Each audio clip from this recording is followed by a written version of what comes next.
السلام علیکم ورحمۃ اللہ. سلام دے دیں.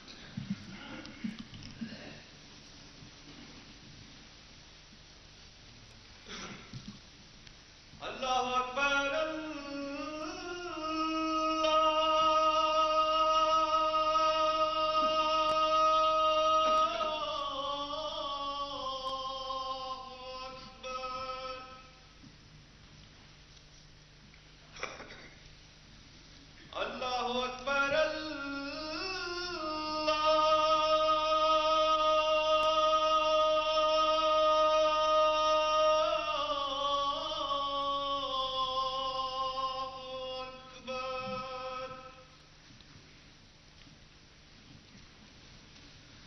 أشهد أن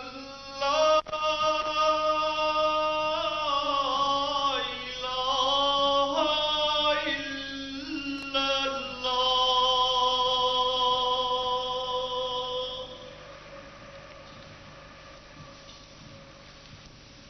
أشهد أن لا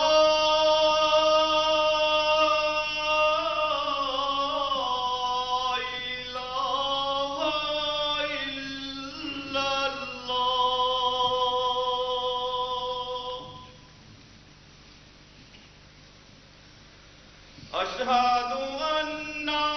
محمدًا رسول الله.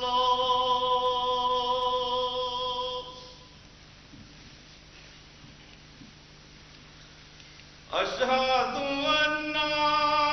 محمدًا رسول الله.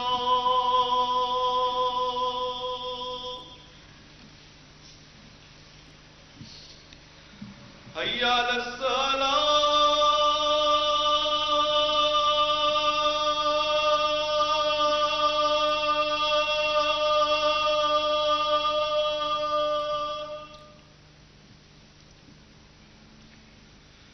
حي على الصلاة.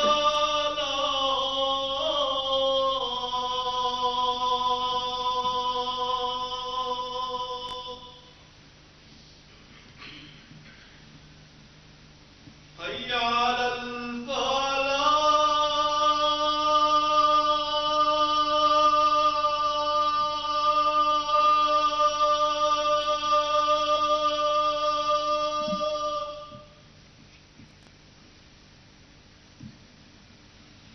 حي على الفلاح.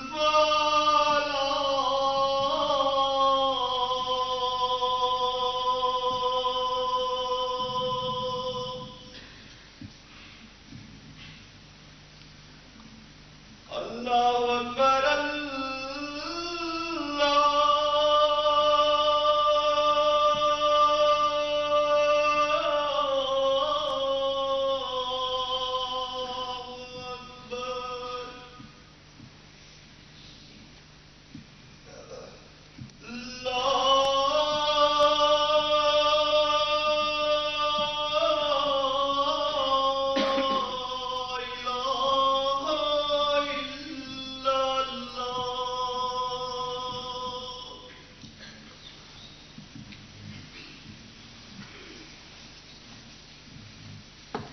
أشهد أن لا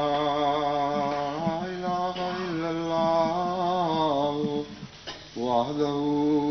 لا شريك له وأشهد أن محمدا عبده ورسوله.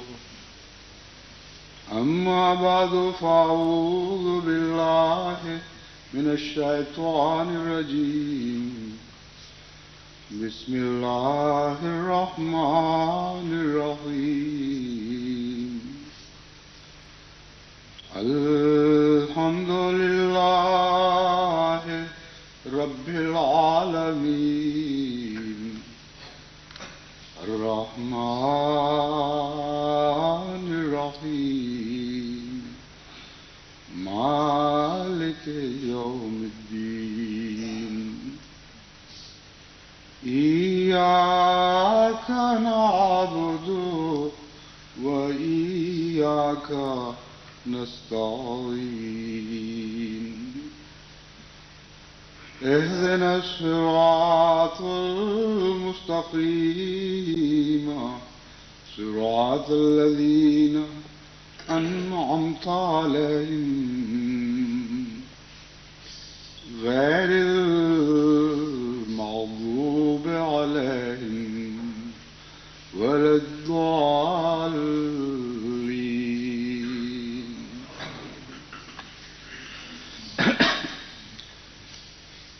جس طرح آبشار کے دہانے کے قریب ہوتے ہوئے دریا کی رفتار تیز ہو جایا کرتی ہے، اسی طرح جوں جوں ہم اگلی صدی کی صبح کی طرف بڑھ رہے ہیں، یوں محسوس ہوتا ہے کہ وقت کا دھارا بھی بہت تیز رفتاری کے ساتھ اور پہلے سے بڑھ کر تیز رفتاری کے ساتھ آگے بڑھ رہا ہے، اور اس پہلو سے ان کاموں کی فکر بڑھتی جاتی ہے جو ابھی ادھورے ہیں اور پایہ تکمیل تک نہیں پہنچ سکے۔ اس سلسلے میں جماعت کو جو عمومی نصیحت کی تھی اس کے رد عمل کی بہت اچھی خبریں مل رہی ہیں، اور اللہ تعالیٰ کے فضل کے ساتھ تمام دنیا کی جماعتیں ہمتاً ان کاموں میں مصروف ہیں جو اگلی صدی کی کو خوش آمدید کہنے کے لیے اور اس کی تیاری کے سلسلے میں ہمیں کرنے ہیں۔ وقار عمل کے لحاظ سے بھی خدا تعالیٰ کے فضل سے جماعت میں بوڑھے، بچے، عورتیں سبھی غیر معمولی طور پر وقت کی قربانی کر رہے ہیں اور یہ سعادت پا رہے ہیں کہ اپنے وقت کو اور ان صلاحیتوں کو جو ان کو اللہ تعالیٰ نے عطا فرمائی ہیں خدمت دین میں صرف کریں۔ انگلستان کی جماعت بھی اللہ تعالیٰ کے فضل سے اس پہلو سے ایک نمونے کی جماعت بن کے ابھری ہے۔ نہ صرف اپنی ضرورتوں کو پورا کرنے کے لیے جماعت انگلستان کو کثرت سے کارکن مہیا ہیں، بلکہ وہ زائد بوجھ جو خلافت کی ذمہ داریوں سے تعلق رکھتا ہے اس کو بھی انگلستان کی جماعت بڑی خوشی کے ساتھ، فراخ دلی کے ساتھ، عظیم قربانی کی روح کے ساتھ اور بڑے استقلال کے ساتھ اٹھا رہی ہے۔ جب یہ تحریک کی گئی کہ ہمیں کتابیں اور پارسل غیر ملکوں میں بھجوانے کے لیے واقفین عارضی طور پر وقف کرنے والوں کی ضرورت ہے، تو اللہ تعالیٰ کے فضل کے ساتھ مسلسل ایسے نوجوان اور بوڑھے بھی اور خواتین بھی کام کے لیے آگے آئے ہیں جنہوں نے خدا کے فضل سے یہ فکر دور کر دی، ورنہ ایسے ملک میں جہاں مہنگائی بہت ہو وہاں پیسے دے کر اس قسم کے کام کروانے بہت مہنگے پڑتے ہیں، اور اسی روپے کو ہم سلسلے کی دوسری ضروریات کے لیے بہتر رنگ میں صرف کر سکتے تھے۔ تمام دنیا سے جو خبریں آ رہی ہیں وہاں بھی یہی معلوم ہو رہا ہے کہ اللہ کے فضل سے سب لوگ ہمتاً کاموں میں مصروف ہیں، اور جو باقی خلا ہیں جیسا کہ میں نے پہلے بیان کیا تھا وہ خانے تو دعا نے پر کرنے ہیں۔ اس لیے دعا کی طرف دوبارہ متوجہ کرتا ہوں۔ دعاؤں میں اللہ تعالیٰ کے فضل سے ان دعاؤں میں جو خلوص دل سے نکل رہی ہوں غیر معمولی طاقت عطا ہوتی ہے، اور مشکل کام بھی بالکل آسان دکھائی دینے لگتے ہیں، اور کبھی بھی دعا کرنے والے کے کام بے برکت اور بے ثمر نہیں رہتے۔ اس لیے بالعموم جماعت دعا تو کر رہی ہے، لیکن خصوصیت کے ساتھ وقت کی بڑھتی ہوئی رفتار کے مطابق دعا کی رفتار کو بھی تیز کریں، اور ہر کارکن باشعور طور پر اپنے لیے بھی دعا کرے۔ بہت سے نوجوان ایسے ہیں جن کو بہت لمبی تربیت حاصل نہیں، اس لیے وہ خدمت دین کے لیے وقت تو پیش کر رہے ہیں لیکن دعا کے مضمون سے ناواقف ہیں اور ان تجربوں میں سے بذات خود نہیں گزرے۔ یہ بہت اچھا موقع ہے کہ ایسے نوجوانوں کو دعا کی طرف متوجہ کیا جائے۔ بس جہاں جہاں بھی منتظمین ان رضاکاروں سے کام لے رہے ہیں، کام کی خاطر بھی اور خود ان نوجوانوں کی اصلاح اور روحانی ترقی کی خاطر بھی ان کو دعا کی طرف متوجہ کیا جائے۔ اس کے نتیجے میں یہ کارکن اللہ تعالیٰ کے فضل کے ساتھ خدا کی تائید کے زندہ نشان دیکھیں گے اور محسوس کریں گے کہ دعا کے بغیر جو کام تھے ان کے مقابل پر دعا کے ساتھ کام بالکل اور نوعیت کے کام بن جاتے ہیں، اور اس کے ساتھ ایک بشاشت قلب محسوس کریں گے جو اس سے پہلے انہوں نے محسوس نہیں کی ہوگی۔ اور یہ چند روزہ کی محنت جو دعا کے ساتھ کی جائے گی ساری زندگی ان کے کام آئے گی۔ اس لیے بالعموم جماعت تمام جماعتی مسائل اور مفادات کے لیے دعا کرے، اور کام کرنے والے ہم وقت کام کے دوران اور بعد میں بھی جہاں تک توفیق ملتی ہے اپنے لیے دعائیں کرتے رہیں۔ ان دعاؤں میں ایک یہ بھی دعا ہمیں شامل کر لینی چاہیے کہ جو لوگ آج زندہ ہیں اور یہ تمنا رکھتے ہیں کہ اگلی صدی کا منہ دیکھنے سے پہلے رخصت نہ ہوں، اللہ تعالیٰ ان کی زندگی میں برکت دے۔ اگرچہ قضاء و قدر کا معاملہ جاری و ساری رہتا ہے اور انسانی جذبات سے بالا ہے، لیکن دعا کے ذریعے قضاء و قدر اور جذبات کے درمیان ایسا تعلق قائم ہو جایا کرتا ہے کہ نیک بندوں کی دلی کیفیات کے مطابق تقدیریں ڈھلنے لگتی ہیں، اور یہ وہ ایک غیر معمولی سنت ہے جس کو عام دنیا دار مشاہدہ بھی نہیں کر سکتے بلکہ سوچ بھی نہیں سکتے۔ اس لیے یہ تو ضرور ہے کہ کچھ نہ کچھ ایسے خدا کی تقدیر میں اس کے بندے ہوں گے جن کی زندگی کے دن تھوڑے ہیں، لیکن اگر ساری جماعت سب کے لیے عمومی طور پر یہ دعا کرے تو میں یقین رکھتا ہوں کہ بہت سے ایسے ہیں جن کو خدا زیادہ لمبی زندگی عطا فرما دے گا، اور سوائے اس کے کہ بعضوں کے لیے تقدیر مبرم ہے جس کو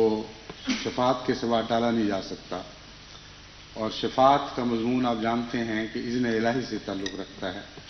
دعا سے تعلق نہیں رکھتا۔ اس لیے دعا کی حد میں جس حد تک بھی اپنے ساتھی بھائیوں کی زندگی کو لمبا کرنا ممکن ہے، یہ دعائیں کریں کہ ان کی زندگیاں بھی لمبی ہوں، خواہ بوڑھے ہوں، خواہ کینسر کے مریض ہوں، خواہ دوسرے عوارض میں مبتلا ہوں، اور ان کو اللہ تعالیٰ صحت بھی عطا فرمائے، لمبی زندگی عطا فرمائے، اور اگلی صدی کی خوشیوں میں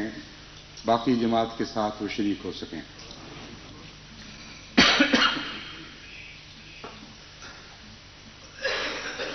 گزشتہ دنوں الفضل میں مولانا نسیم سیفی صاحب کی جو نظمیں شائع ہوتی رہی ہیں ان میں ایک شعر ایک خاص الگ مزاج کا شعر تھا، اور اس پہلو سے مجھے وہ بہت پسند آیا۔ انہوں نے دشمنان احمدیت کو لمبی زندگی کی دعا دی، یہ کہتے ہوئے کہ وہ اپنی اوقات تو دیکھ لیں، کیا کرنا چاہتے تھے اور کیا کر سکے۔ جو پہلو اس میں مضمر ہے جو بیان نہیں ہو سکا، کیونکہ 2 مصروں کا شعر 2 مصروں کا ہی ہوا کرتا ہے، ضرور اس حد سے زیادہ مضمون تو اس میں بند نہیں کیے جا سکتے، لیکن وہ مضمر مضمون ہے۔ اور یہ بھی دیکھ لیں کہ اللہ تعالیٰ جماعت کو کتنی ترقیات عطا فرماتا ہے، اس لیے اس دعا میں ان کو بھی شامل کر لیں کہ اللہ تعالیٰ نے جو غیر معمولی فضل جماعت پر نازل فرمانے ہیں، کچھ وہ فضل دکھا کر دشمنوں کو لے کے جائے، تاکہ جہاں ہماری موت کامیابی اور خدا تعالیٰ کی کے شکر کرتے ہوئے اس کے احسان گنتے ہوئے حمد کے ساتھ موت ہو، وہاں یہ محسوس کر لیں کہ یہ کلیتاً ناکام اور نامراد رہے ہیں اور خدا تعالیٰ کے کاموں کو یہ روک نہیں سکے، اور جتنی انہوں نے کوشش کی اس سے بڑھ کر اللہ تعالیٰ نے، یعنی اس کے برعکس ان کی تمناؤں کو الٹاتے ہوئے جتنی لعنتیں انہوں نے خدا تعالیٰ کے دین پر ڈالیں، اس سے زیادہ شان کے ساتھ وہ دین ابھرا، اور غیر معمولی طور پر اللہ تعالیٰ نے حضرت مسیح موعود علیہ الصلوۃ والسلام کی جماعت کو رحمتیں اور برکتیں اور کامیابیاں نصیب فرمائیں۔ ان دنوں پاکستان میں خصوصیت کے ساتھ علماء دن رات مکر میں مبتلا ہیں۔ یہ محسوس ہو رہا ہے کہ ان کو بڑی سخت تشویش ہے۔ بہت سے ایسے معاملات ہیں جو ان کی توقعات کے برعکس نکلے ہیں، بہت سے ایسے طاقت کے دائرے ہیں جہاں ان کی پکڑ کمزور پڑ گئی ہے، اور معاملات میں عمل دخل ویسا نہیں رہا جیسا پہلے تھا۔ چنانچہ اس کمزوری کو محسوس کرتے ہوئے وہ سخت بے چین ہیں۔ وہ جو پہلے یہ سوچ رہے تھے کہ اس صدی کے آخر تک جماعت کو نیست و نابود کر دیں گے، اب ان کو اپنے نیست و نابود ہونے کی فکر لاحق ہو رہی ہے، اور وہ دیکھ رہے ہیں کہ اگر یہ صدی کامیابی کے ساتھ اختتام تک پہنچی اور نئی صدی کا آغاز بلند تر امیدوں کے ساتھ ہوا تو یہ ان کی موت ہے۔ اس پہلو سے وہ سخت بے چین ہیں اور گہری تدبیروں اور مکروں میں مبتلا ہیں۔ چنانچہ آج ہی جنگ میں یہ خبر بھی شائع ہوئی، یعنی جو کل کا جنگ تھا رات کو جو آ گیا تھا، مگر صبح میں نے دیکھا کہ پنجاب کی حکومت نے یہ فیصلہ کر لیا ہے کہ جماعت احمدیہ کو وہ اس صدی کے اختتام کا اور اگلی صدی کے آغاز کا جشن نہیں منانے دیں گے، اور یہ فیصلہ کر لیا ہے کہ ربوہ کو بہرحال کسی قیمت پر بھی ان خوشیوں میں شریک نہیں ہونے دیں گے۔ چنانچہ باقاعدہ حکومت کی طرف سے یہ نوٹیفیکیشن جاری کر دی گئی ہے۔ اس پر میرا ذہن قرآن کریم کی اس آیت کی طرف منتقل ہوا کہ انہم یکیدون کیدا واکید کیدا فمہل الکافرین امہلہم رویدا، کہ یقیناً وہ تدبیریں کر رہے ہیں، اس میں کوئی شک نہیں، لیکن میں بھی تدبیر کر رہا ہوں۔ یہاں خدا تعالیٰ نے عقیدو کہہ کر مومنوں کو اس تدبیر سے الگ کر دیا ہے اور تمام تدبیر کی ذمہ داری اپنے اوپر لے لی ہے۔ اس میں جو پیغامات ہیں خاص طور پر قابل توجہ باتیں ہیں وہ یہ ہیں کہ مومن کو تدبیر سے منع نہیں فرمایا گیا، بلکہ قرآن کریم کی دوسری آیات سے پتہ چلتا ہے کہ جہاں تک مومن کے بس میں ہے اس کو تدبیر اختیار کرنے کا ہی حکم ہے، لیکن مومن کی تدبیریں کام نہیں کیا کرتی، آخری فیصلہ خدا کی تدبیر سے ہوا کرتا ہے، اور جب خدا کی تدبیر ظاہر ہو تو اس وقت وہ تنہا ہے جو سارے عظیم الشان انقلابات برپا کرتی ہے، اور مومن کو یہ دھوکہ نہیں ہونا چاہیے کہ اس کی تدبیری کوششوں نے یہ نتائج پیدا کیے ہیں۔ کافروں کی اور دشمنوں کی تدبیر کو ان کی طرف منسوخ کیا، انہم یکیدون کیدا، کثرت سے ہیں، بہت زیادہ ہیں اور سارے تدبیر میں مصروف ہیں۔ ان کے مقابل پر یہ نہیں فرمایا کہ میرے بندے بھی تدبیر کر رہے ہیں میں بھی کر رہا ہوں،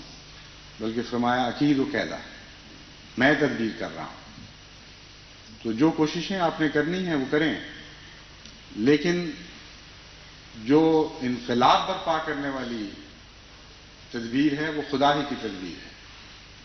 اور جب خدا کی تدبیر جاری ہوتی ہے تو اس کے مقابل پر انسان کی ہر تدبیر ناکام ہو جاتی ہے۔ اس لیے یہ جو عادت بعض لوگوں کو پڑ گئی ہے کہ سیاسی افق پر اپنے مستقبل کی تحریریں پڑھنے کی کوشش کرتے ہیں، وہ اس عادت کو ترک کر دیں۔ ہمارے مستقبل کی تحریریں روحانی افق پر لکھی جاتی ہیں، اور ہمارے مستقبل کا فیصلہ آسمان پر ہوتا ہے، زمین پر نہیں ہوتا۔ اس لیے دعائیں کریں، اور دعاؤں کے نتیجے میں اللہ تعالیٰ جو خوشخبریاں عطا فرمائے اور دل کو بشاشت عطا کرے، وہاں اپنے مستقبل کی تحریریں پڑھنے کی کوشش کریں، اور وہی یہ تحریریں ہیں جو لازماً سچی ثابت ہوں گی۔ ورنہ سیاسی افق پر جو تحریریں ابھرتی بھی رہتی ہیں اور مٹتی بھی رہتی ہیں، تحریریں لکھنے والوں کو بھی وہ تحریریں اپنے ساتھ صفحہ ہستی سے مٹا دیا کرتی ہیں، لیکن جو تحریریں خدا کی تقدیر لکھ رہی ہے وہ انمٹ ہوتی ہیں۔ کوئی دنیا کا ہاتھ ان تحریروں کو مٹانے کے لیے نہ آگے بڑھنے کی، وہاں ان تک پہنچنے کی طاقت رکھتا ہے، نہ ان کو مٹانے کی طاقت رکھتا ہے۔ اس لیے یہاں بھی پھر مضمون دعا ہی کی طرف منتقل ہوتا ہے۔ چند دن ہوئے، صبح جب میں اٹھا نماز کے لیے تو میرے منہ پر حضرت مسلم موعود کے یہ شعر جاری تھے، جو کافی دیر تک جاری رہے، لیکن اس وقت میں نے یہ محسوس نہیں کیا، یعنی الہامی کیفیت تو نہیں ہے، لیکن ایسا معلوم ہوتا ہے کہ کچھ اشارے ضرور ہیں ان باتوں میں۔ وہ شعر یہ تھے کہ پڑھ چکے احرار بس اپنی کتاب زندگی، ہو گیا پھٹ کر ہوا ان کا حباب زندگی، لوٹنے نکلے تھے جو امن و امان بے کساں، خود انہی کا لٹ گیا، انہی کے لٹ گئے حسن و شباب زندگی۔ تو جیسا کہ میں نے بیان کیا ہے، بعض دفعہ انسان کے منہ پر بعض اشعار جاری ہو جاتے ہیں، اور خاص طور پر ایسی کیفیت میں جب جاری ہوں جب انسان بالارادہ ان باتوں کو یا اس مضمون کو سوچ نہ رہا ہو، تو یہ باتیں ایک پیغام کا رنگ رکھتی ہیں، لیکن ان کو الہام نہیں کہا جا سکتا۔ الہام ایک مختلف چیز ہے جو بڑی وضاحت کے ساتھ اور صفائی کے ساتھ دل پر نازل ہوتا ہے، اور اس میں انسان کے لیے شبہ کی گنجائش نہیں رہتی۔ تو یہ جو بھی بات تھی، میں نے تو بہرحال ایک لمبے عرصے سے اس نظم کو نہ پڑھا، نہ اس کے شعر میرے ذہن میں تھے، نہ رات کو سوتے ہوئے یہ مضمون ذہن میں تھا۔ اس لیے میں یہی سمجھتا ہوں کہ خدا نے ہمیں دعائیہ رنگ میں اس طرف متوجہ فرمایا ہے۔ تو ساری جماعت اس عرصے میں یہ دعا بھی کرے کہ اب ان کی کتاب زندگی کا آخری باب ختم ہو، اور ان کا حباب زندگی جس نے دنیا کو دھوکہ دیا ہوا ہے حقیقت کا، لیکن وہ محض ہوا ہے اور اس میں کوئی حقیقت نہیں، وہ پھٹ جائے اور دنیا ان کی حقیقت کو دیکھ لے، اور اللہ تعالیٰ اپنے فضل کے ساتھ جماعت کو ان کی آنکھوں کے سامنے بیش از پیش ترقیات عطا فرماتا چلا جائے، جو ان کی امنگوں کے تو بالکل برعکس ہوں گی، مگر دعا یہ کریں کہ ہماری امنگوں سے بھی بہت بڑھ کے ہوں۔ تو یہ جو وقت بقیہ ہے یہ دعاؤں میں صرف کرنا چاہیے، اور میں یقین رکھتا ہوں کہ انشاءاللہ تعالی ہماری دعائیں خاص طور پر اس دور میں غیر معمولی اثر دکھانے والی ثابت ہوں گی۔ اس سلسلے میں ایک دعا یہ بھی کریں کہ اللہ تعالیٰ ہمارے دلوں کو نفرتوں سے پاک رکھے۔ ایک لمبی جد و جہد میں سے ہم گزر کے آئے ہیں، اور جو شدید معاندانہ کوششیں جماعت کے خلاف کی جا رہی ہیں، انہوں نے لازماً اس عرصے میں جماعت کے دلوں پر کوئی اثر چھوڑا ہے، اور یہ کوششیں ابھی جاری ہیں۔ اس لیے میں جانتا ہوں کہ انسان کمزور ہے اور بعض دفعہ ان معاندانہ کوششوں کے نتیجے میں اس کے دل میں نفرت اثر پذیر ہو جاتی ہے، نفرت اس کے دل پر گہرے داغ ڈال جاتی ہے۔ مومن کی زندگی کو نفرتوں سے پاک ہونا چاہیے۔ حضرت مسیح موعود علیہ الصلوۃ والسلام نے یہ نہیں فرمایا کہ چاہیے نفرت بدوں سے، بلکہ فرمایا ہے چاہیے نفرت بدی سے اور نیکی سے پیار۔ تو اس تفریق کو، اس فرق کو نمایاں طور پر اپنے پیش نظر رکھا کریں کہ بدوں سے نفرت نہیں بلکہ بدی سے نفرت کرنی ہے، اور بدی کا جو شخص مظہر بن چکا ہو تبھی بات ہے کہ وہ بدی کی نفرت اس کی نفرت کے ساتھ ہم آہنگ ہو جایا کرتی ہے، اور وہ نفرت پھر دل میں بددعاؤں کا میلان پیدا کرتی ہے، یعنی ان شخصوں کے، ان لوگوں کے مٹ جانے اور برباد ہو جانے کا۔ چونکہ میں نے شروع میں آپ کو ایک بات سمجھائی کہ یہ دعا کریں کہ یہ لوگ، ان کی عمریں لمبی ہوں اور یہ ناکامی دیکھیں، تو اس لیے میں نے ضروری سمجھا کہ اس فرق کو آپ کے سامنے واضح کر دوں۔ بد جب تک بد ہے، اس کی بدی کی وجہ سے اس کے متعلق ایسے خیالات دل میں اٹھتے ہیں جو منفی نوعیت کے ہوتے ہیں، لیکن اس کے ساتھ ایک دعا ضرور شامل کرنی چاہیے کہ اے خدا، اگر ان بدوں کی تقدیر میں بدی کی حالت میں مرنا ہے تو پھر ہماری دعا یہ ہے کہ ان کو نامرادی کی ایسی موت دے کہ جو دنیا کے لیے عبرت بنے، لیکن اول دعا یہی ہے کہ اللہ ان کو ہدایت عطا فرمائے۔ اس لیے اس پہلو سے بھی غور کیا کریں کہ یہ جو اپنی بدیوں کی وجہ سے قابل نفرت دکھائی دینے والے لوگ ہیں، ان کا حال اس دنیا میں بھی بد ہے اور قابل رشک نہیں، اور اس دنیا میں اس سے بڑے عذاب کے منتظر ہیں۔ اس لیے اس پہلو پر نظر ڈال کر ان پر رحم بھی کرنا چاہیے، اور رحم کے ساتھ ان کے لیے دعا کرنی چاہیے۔ یہ مضمون اس قوم کے لیے سمجھنا بہت ہی ضروری ہے جو رحمت للعالمین کی طرف منسوب ہوتی ہے اور سچے دل سے منسوب ہوتی ہے۔ حضرت اقدس محمد مصطفیٰ صلی اللہ علیہ وآلہ وسلم کو جو رحمت للعالمین فرمایا گیا، اس مضمون کو ہمیں کبھی بھی نہیں بھلانا چاہیے۔ اس لیے اگر بدوں سے نفرت اس رنگ کی ہو جائے کہ ہم ان کے بد انجام کے سوا کوئی اور تمنا دل میں نہ رکھتے ہوں، تو یہ ایک ایسی چیز ہے جس سے جو ہمیں حضرت محمد مصطفیٰ صلی اللہ علیہ وآلہ وسلم کی رحمت سے دور ہٹا دے گی۔ اس لیے جو دعائیں میں نے آپ کو شروع میں کہی تھیں وہ اس شرط کے ساتھ کریں اور اس معاملے میں دل کو ٹٹول لیا کریں، نفرت کو مٹاتے ہوئے پہلے رحمت کو جگہ دیں، اور خدا سے پہلے تو یہ دعا مانگیں کہ اے خدا، تو جہاں تک ان لوگوں کے اندر پاک تبدیلی کی گنجائش موجود ہے اور تیری آنکھ دیکھ سکتی ہے، ہم نہیں دیکھ سکتے، ان کے اندر پاک تبدیلی پیدا فرما دے اور ان کو اس بد انجام سے بچا لے۔ لیکن ہم جانتے ہیں کہ حضرت اقدس محمد مصطفیٰ صلی اللہ علیہ وآلہ وسلم سے بڑھ کر ان بدوں کے لیے کوئی دعا کرنے والا نہیں تھا، اور ہم جانتے ہیں کہ ان دعاؤں کے باوجود بہت سے بد تھے جو بد انجام کو پہنچے۔ اس لیے وہ پہلو جو ہے اس کے پیش نظر اس دعا کو ساتھ شامل کرنا چاہیے کہ اے خدا، اگر تیری تقدیر میں ان کی اصلاح نہیں لکھی تو ان کی موت خاموشی کی موت نہ ہو، بلکہ ایسی کھلی ذلت اور ناکامی کی موت ہو کہ خدا کے وہ بندے جن کے اندر سعادت کی روح ہے وہ اسے نصیحت پکڑیں اور عبرت حاصل کریں۔ دعاؤں کے سلسلے میں بعض ان علماء کے لیے بھی دعا کریں جو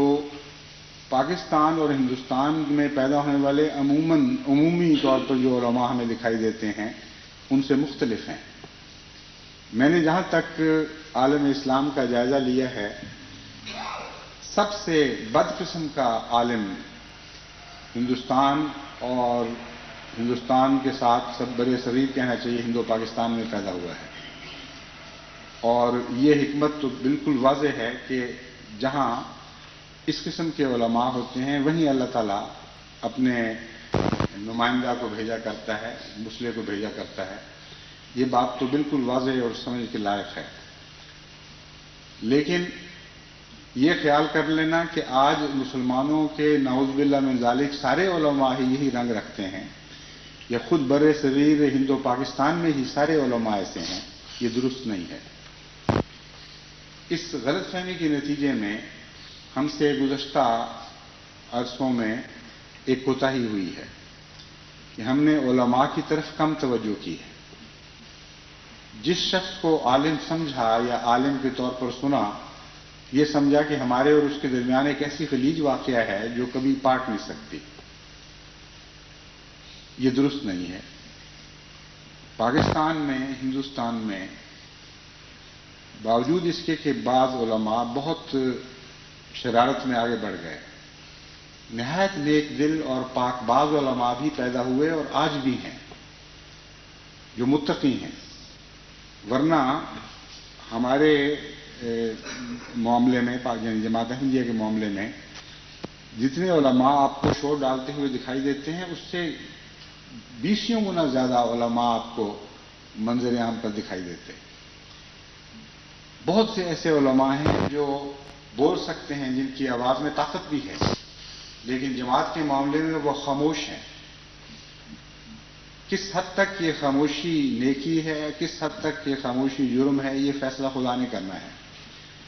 مگر اس خاموشی میں فی ذات ہی ایک امتیازی بات ضرور ہے۔ جب کسی کمزور کو مارا جا رہا ہو، اس کو تکلیف دی جا رہی ہو اور اس کے نتیجے میں ذلیل دنیا کی دولتیں کمائی جا رہی ہوں، اس وقت ایسے علماء کا خاموش رہنا اور اس بدی میں حصہ لے کر اس دنیا کی گندی دولت کی تمنا میں ہاتھ آگے نہ بڑھانا، یہ بھی ایک نیکی ہے۔ اور کچھ ایسے بھی ہیں جن کے متعلق ہمیں اطلاعیں ملتی رہتی ہیں، بعضوں کے مجھے خط بھی مل جاتے ہیں کہ وہ دل میں جماعت احمدیہ کی سچائی کے قائل ہیں، اور ان کو یہ توفیق نہیں ہے کہ وہ کھلم کھلا جماعت احمدیہ کی تائید کر سکیں، لیکن اپنے خطبات میں، اپنے ماحول میں جو وہ تقریریں کرتے ہیں، ان میں وہ جماعت کی مخالفت نہیں کرتے۔ پھر ان میں سے ایسے بھی ہیں جو سچا سمجھتے ہوئے بھی مخالفت کرتے ہیں۔ ان کو اسی لیے میں نے کہا کہ اتنی قسمیں ہوتی ہیں تہ بتہ کہ انسان کے لیے فیصلہ بڑا مشکل ہے کہ کون بد ہے اور کون نیک ہے۔ اس لیے جو عموماً نیک دکھائی دیتے ہوں یا نیکوں جیسی بعض خصلتیں ان سے ظاہر ہو رہی ہوں، ان کو بالخصوصیت کے ساتھ اپنی دعا میں بھی شامل کرنا چاہیے اور ان سے رابطہ بھی بڑھانا چاہیے۔ ایک عالم کے متعلق مجھے معلوم ہوا کہ وہ ایک نہایت ہی خطرناک تقریر جماعت کے خلاف کر کے جب اسٹیج سے اترا تو ایک احمدی نے اس سے رابطہ کیا، ان کو کہا کہ میاں آپ خدا کا خوف کریں، کیوں آپ ایسی بد باتیں کرتے ہیں؟ مجھے یہ بتائیے کہ جماعت حضرت مسیح علیہ السلام کے متعلق اور جماعت کے متعلق آپ کیا سمجھتے ہیں؟ کیا واقعی جھوٹے ہیں؟ اس نے کہا خدا گواہ ہے میں جھوٹا نہیں کہہ سکتا۔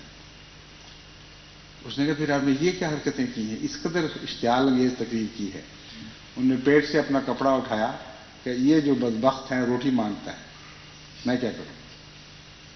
تو ایسے بھی ہیں جو روٹی کے غلام ہیں بیچارے، اور دنیا کی دولتوں کی خاطر، چند روزہ فائدے کی خاطر وہ جماعت کی مخالفت بھی کرتے ہیں، لیکن دل معید ہے۔ ایسے لوگوں کے متعلق ہی حضرت مسیح موعود علیہ السلام نے فرمایا ہے کہ دل ہمارے ساتھ ہیں، وہ منہ کریں بک بک ہزار۔ تو یہ جو بک بک کرنے والے منہ ہیں، ان کے اندر بھی بعض دل ہیں جو تائید میں ہیں، لیکن جو بک بک کرنے والے نہیں ہیں ان میں تو کثرت سے ایسے ہوں گے۔ چنانچہ حضرت مسیح موعود علیہ الصلوۃ والسلام کو یہ خبر دی گئی کہ لاکھوں ایسے ہیں جو آپ پر درود بھیجتے ہیں لیکن آپ کے ساتھ شامل نہیں ہیں، ان کو یہ توفیق نہیں ملی۔ تو ایسے لوگ جو دل سے صداقت کے قائل ہو چکے ہیں یا شرافت کی وجہ سے، اپنی طبعی رجحان کی وجہ سے گند میں ملوث نہیں ہیں، ان کے لیے دعا کرنی چاہیے کہ اللہ تعالیٰ ان کو جماعت کو عطا کر دے اور وہ اپنی ان صلاحیتوں کو جو خدا نے انہیں بخشی ہیں وہ ایک نیک اور تاریخ ساز کام میں استعمال کریں، اور ان سے رابطے بھی رکھنے چاہیے۔ علماء سے خام خواہ بدکنے کی، ڈرنے کی قطعاً کوئی ضرورت نہیں ہے۔ اللہ تعالیٰ نے جماعت احمدیہ کو ایسی فرقان عطا فرمائی ہے، ایسے عظیم دلائل عطا فرمائے ہیں کہ احمدی بچہ بھی بڑے بڑے علماء کے منہ بند کر سکتا ہے۔ تو منہ بند کرنے کی خاطر نہیں، دل جیتنے کی خاطر ان سے رابطے رکھنے چاہیے، ان کو سمجھانا چاہیے، ان کو جماعت کے حالات سے مطلع رکھنا چاہیے۔ جہاں دوسرے علاقوں میں علماء ملتے ہیں وہاں نسبتاً شرافت زیادہ ہے۔ مثلا اگرچہ آپ کے نزدیک پٹھان علماء، افغانستان والے علماء نہایت ہی متشدد اور تنگ نظر ہیں، اور واقعتاً یہی صورت ہے، لیکن ان میں بہت سے ایسے خدا کے نیک بندے ہیں جو خالصتاً للہ جو کچھ بھی سمجھتے ہیں خالصتاً للہ کر رہے ہیں اور تمام قربانیوں میں قوم کے ساتھ شامل ہیں۔ ان کو بھی اپنی دعاؤں میں یاد رکھیں کہ اللہ تعالیٰ ان کی آنکھوں سے پردے اٹھائے اور ان کو ان کی یہ قربانیاں رائگاں نہ جائیں بلکہ سچائی کے رستے میں خرچ ہوں۔ افغانستان کے حالات دن بدن بگڑ رہے ہیں اور اس کی وجہ سے مجھے بہت تشویش ہے۔ واقعہ یہ ہے کہ اس وقت جو وہاں انقلاب رونما ہوتا ہوا نظر آ رہا ہے، اس انقلاب کے اندر بہت زیادہ خطرناک، اس انقلاب کے اندر بہت سے ایسے خطرات مخفی ہیں جو انقلاب کے رونما ہونے کے ساتھ ہی سر اٹھائیں گے۔ اس لیے وہ ہمسایہ مسلمان ملک ہے، اس کے لیے بھی ہمیں دعا کرنی چاہیے۔ اللہ تعالیٰ اس ملک کو اگر ایک اچھا انقلاب عطا کرتا ہے تو اس انقلاب کے ساتھ جو لپٹے ہوئے خطرات ہیں ان سے ان کو بچا لے۔ اول تو یہ کہ افغان مجاہدین کے جو بھی گروہ ہیں وہ آپس میں بٹے ہوئے ہیں۔ اس وقت کامن اینیمی فیکٹر جس کو کہتے ہیں، مشترک دشمن، اس کے اثر کے نتیجے میں یہ لوگ اکٹھے ہیں، لیکن جو ہی طاقت پکڑیں گے اس وقت مشترک دشمن غائب ہو چکا ہوگا منظر سے۔ اس وقت ان کے پھٹے ہوئے دل پھر ساری افغان قوم کو پھاڑ دیں گے اور نہایت خطرناک حالات ایسے پیدا ہو سکتے ہیں کہ حکومت تو ملے مجاہدین کو، لیکن اس حال میں کہ بجائے اس کے کہ مجاہدین روسیوں کے گلے کاٹ رہے ہوں، مجاہدین ایک دوسرے کے گلے کاٹنے لگے، اور یہ ایک حقیقی خطرہ ہے۔ اگر یہ خطرہ درپیش نہ ہوتا تو امریکن اور انگریز اور برطانوی اور دوسرے مغربی سفارتکاروں کو وہاں سے نہ بلایا جاتا۔ وجہ یہ ہے کہ اگر تو کوئی اشتراکی انقلاب کا خطرہ ہوتا پھر تو ان لوگوں کو وہاں خطرہ تھا۔ ایسے انقلاب سے ان لوگوں کو کیا خطرہ ہو سکتا ہے جس کی پرورش مغرب نے کی ہو؟ ایسے مجاہد سے ان کو کیا خطرہ ہو سکتا ہے جن کی سرپرستی امریکہ کر رہا ہو؟ اس لیے ان کے آنے سے تو ان کے حالات پہلے سے بہتر ہونے چاہیے اور ان کو بظاہر امن نصیب ہونا چاہیے، لیکن جن کو یہ دشمن کہتے ہیں اس کے دشمن کے سائے تلے تو انہوں نے امن محسوس کیا۔ جس دوست کو پالا ہے اس کے طاقت کے میں آنے سے ڈر رہے ہیں۔ اس کا مطلب یہ ہے کہ ان کی انٹیلیجنس کی ایجنسیز نے ان کو مطلع کیا ہے کہ یہ انقلاب جب کامیاب ہوگا، اور ان کو کامیاب ہوتا ہوا دکھائی دے رہا ہے، تو اس وقت ایک قوم کے طور پر کوئی بھی ایک گروہ کے طور پر کوئی طاقت بھی سیاست پہ قبضہ نہیں کر سکے گی، بلکہ سیاسی گروہ متفرق ایک دوسرے سے بٹ جائیں گے اور ہر ایک کوشش کرے گا کہ دوسرے کو نیچا دکھائے اور حکومت پر قابض ہو جائے۔ ایک تو یہ بڑا واضح خطرہ ہے جو ہمیں دکھائی دے رہا ہے۔ دوسرا خطرہ یہ ہے کہ وہ کردار جو مجاہدین ادا کر رہے تھے روسی حکومت کے خلاف، اب روسی ایجنٹس وہی کردار نئی آنے والی حکومت کے خلاف ادا کریں، اور جو ٹیررزم اور جو انڈر گراؤنڈ زیر زمین تحریکیں ہوتی ہیں امن کو برباد کرنے والی، وہ ان تحریکوں کی روس پر سرپرستی شروع کر دے۔ میں نہیں جانتا کہ روس کے ارادے کیا ہیں، لیکن سیاست میں یہ باتیں چلتی ہیں، اس لیے بظاہر کچھ عرصے تک ان علاقوں میں امن قائم ہوتا ہوا دکھائی نہیں دیتا۔ پاکستان پر اس کے لازماً بد اثرات پڑیں گے، وہاں کی بدامنی پاکستان پر اثر انداز ہوگی اور کئی طریق سے اثر انداز ہوگی۔ اس وقت اس کی تفصیل میں جانے کی ضرورت نہیں، مگر چونکہ ایک مسلمان قوم ہے، اگرچہ جماعت احمدیہ کے ساتھ اس قوم نے احسان کا سلوک نہیں کیا، عدل کا سلوک بھی نہیں کیا، عام انسانی سلوک بھی نہیں کیا، لیکن کاخر کن انداز ہے حب پیغمبر، آخر ہمارے پیارے آقا محمد مصطفیٰ صلی اللہ علیہ وسلم کی طرف منسوب ہونے والی قوم ہے، اور ان کے دکھ اور ان کے درد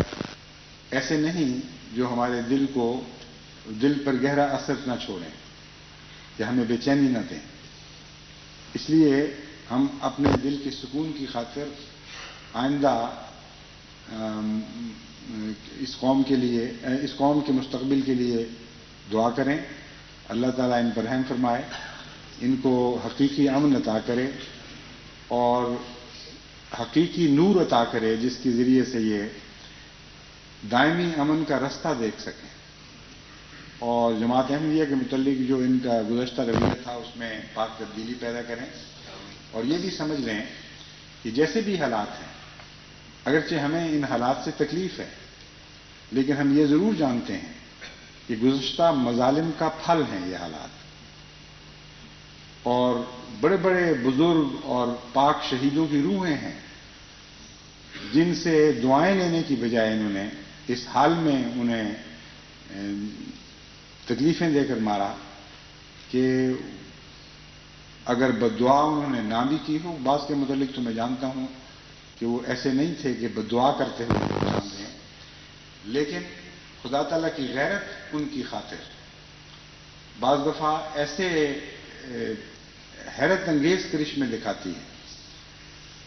کہ اگر وہ دعائیں بھی کر رہے ہوں تو وہ دعائیں اس وقت مقبول نہیں ہوا کرتی، اور ایک لمبے عرصے تک قوم سزا پاتی ہے۔ چنانچہ حضرت صاحبزادہ عبداللطیف صاحب شہید نے جب ضرور دعائیں کی ہوں گی، لیکن ان دعاؤں کے جواب میں جو خدا تعالیٰ نے ان کو خبر دی، وہ اس دنیا سے رخصت ہونے سے چند لمحے پہلے انہوں نے بادشاہ کو مخاطب کرتے ہوئے بتائی اور کہا کہ دیکھو تم میری جان تو لے لو گے، لیکن مجھے تمہارے متعلق بہت فکر ہے اور بہت تشویش ہے، اور میں جانتا ہوں کہ ایک لمبے عرصے تک خدا کے عذاب تمہارا پیچھا نہیں چھوڑیں گے اور طرح طرح کی مصیبتوں میں تم مبتلا کیے جاؤ گے۔ چنانچہ وہ اپنی جان بچانے کی خاطر یہ ڈراوا نہیں دے رہے تھے، بلکہ جب جان بچانے کی خاطر امیر نے ان سے کہا کہ آپ میرے ہلکی آواز میں مجھے کہہ دیں کہ آپ نے توبہ کر لی ہے تو میں آپ کی جان ابھی بھی بخش سکتا ہوں، آپ نے فرمایا اس کا کوئی سوال نہیں پیدا ہوتا۔ بس یہ ڈراوا نہیں تھا، یہ کوئی حقیقی خبر تھی اللہ تعالیٰ کی طرف سے جس کی اطلاع انہوں نے قوم کو دی۔ پھر امیر نے یہاں تک کہا کہ آپ توبہ نہ کریں، مجھے اس بات کی اجازت دے دیں کہ میں اعلان کر دوں آپ کی طرف سے، آپ کا دل صاف رہے گا،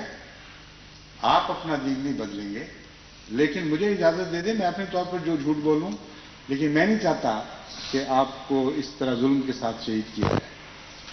آپ نے فرمایا میں اس کی بھی اجازت نہیں دیتا. چنانچہ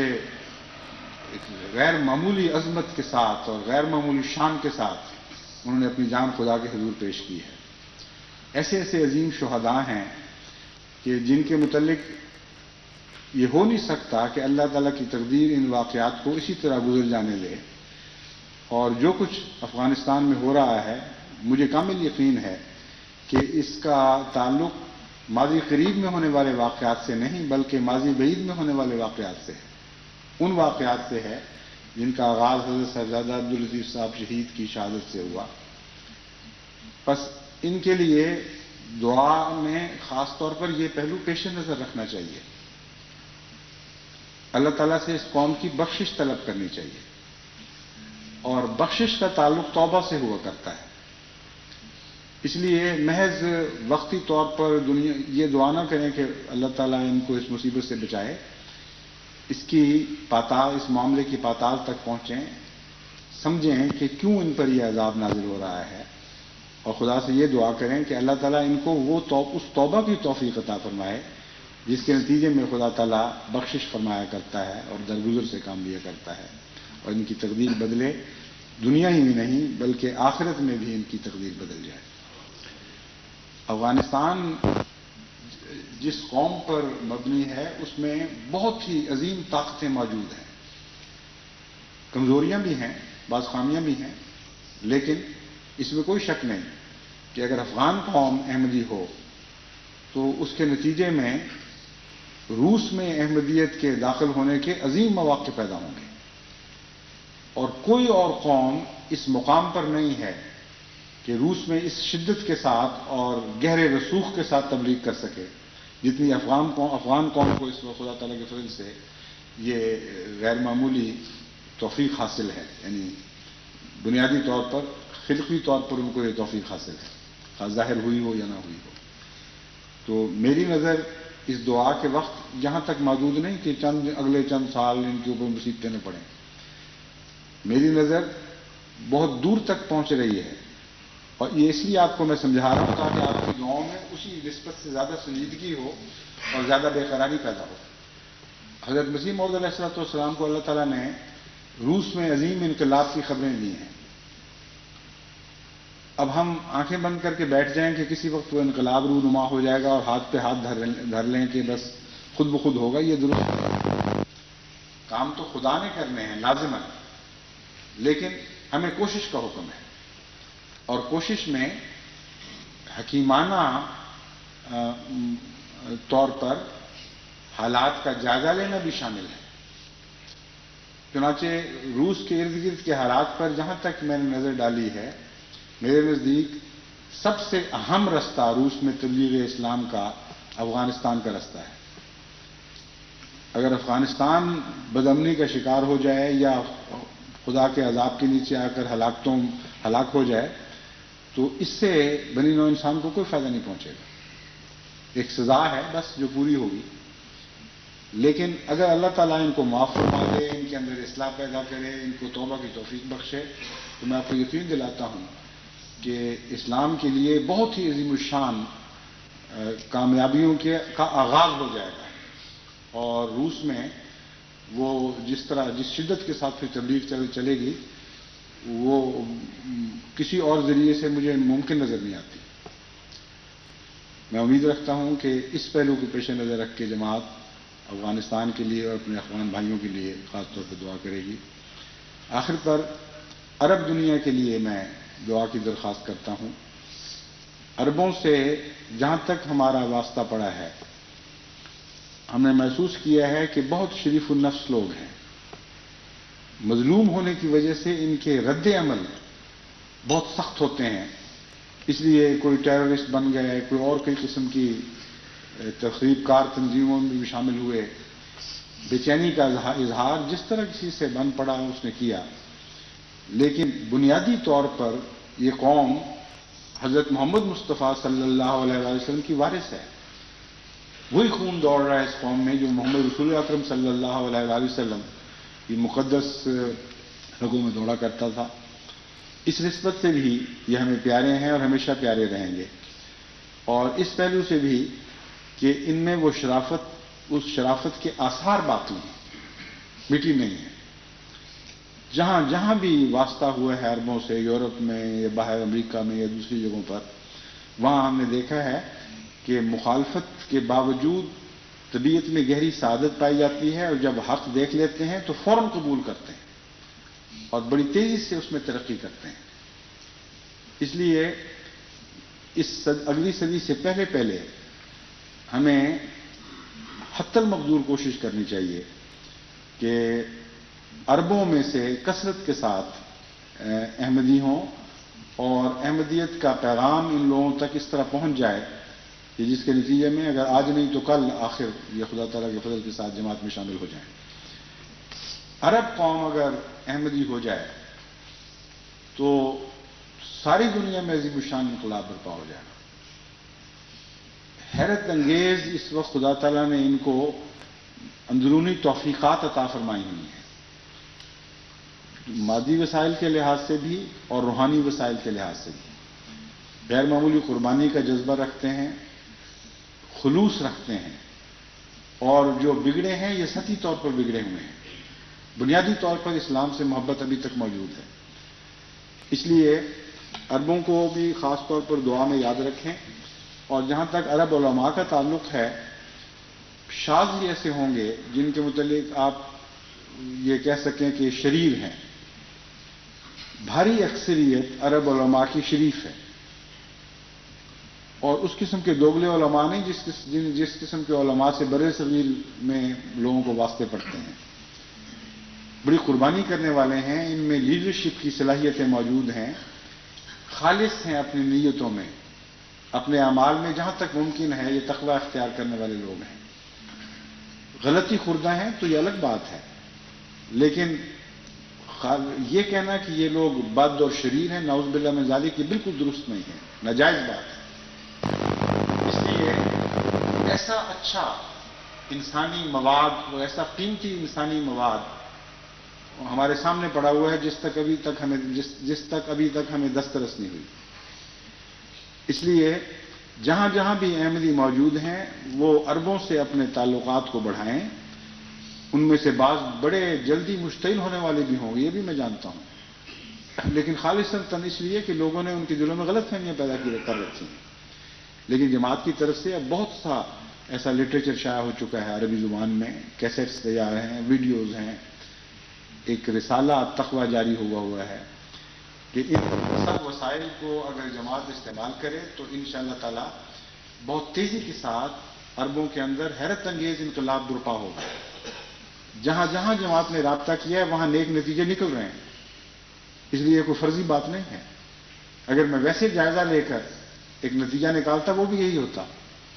لیکن میرا تجربے کا جائزہ بھی یہی بتا رہا ہے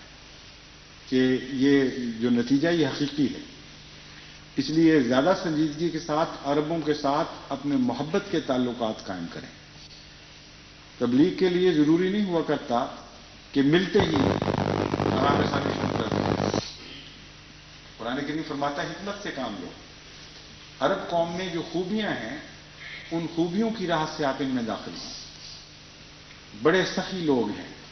بہت مہمان نواز ہیں،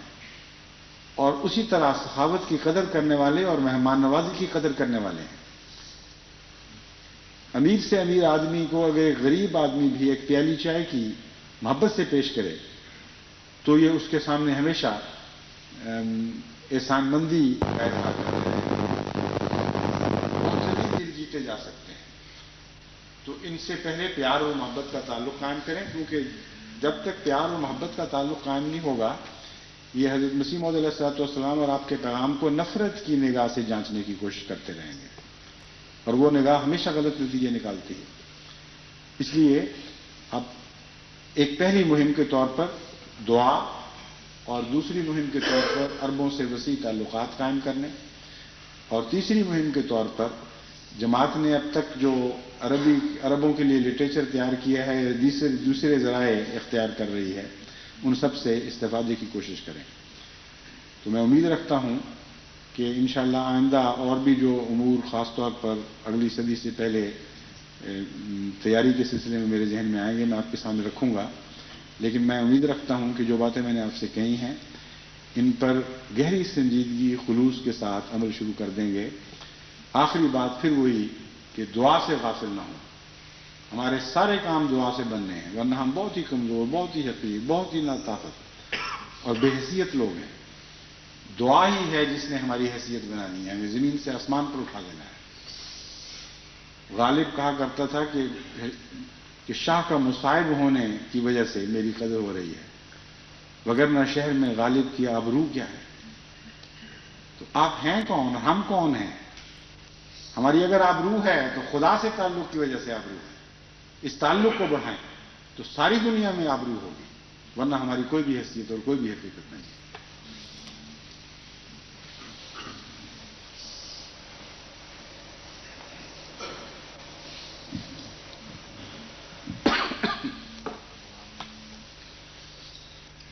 الحمد للہ نحمده ونستعینه ونستغفره ونؤمن به ونتوکل علیہ ونعوذ باللہ من شرور انفسنا ومن سیئات اعمالنا من يهده اللہ فلا مضل له ومن يضلله فلا هادي له ونشهد أن لا إله إلا الله وحده لا شريك له ونشهد أن محمدا عبده ورسوله عباد الله رحمكم الله إن الله يأمر بالعدل والإحسان وإيتاء ذي القربى وينهى عن الفحشاء والمنكر والبغي يعظكم لعلكم تذكرون اذكروا الله يذكركم وادعوه يستجب لكم ولذكر الله أكبر